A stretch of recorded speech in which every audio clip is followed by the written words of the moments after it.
সম্পর্ক শুধু ভালো সময়ের জন্য নয়।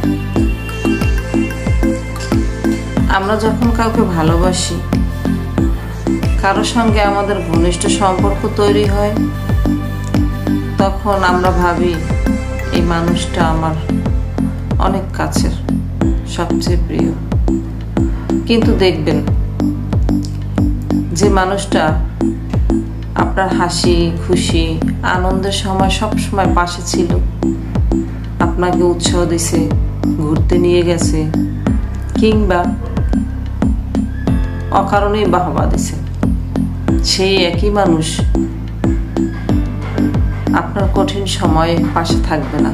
যেমন অসুস্থতা, মন খারাপের সময় এই মানুষটাকে আপনি কখনোই পাশে পাবেন না।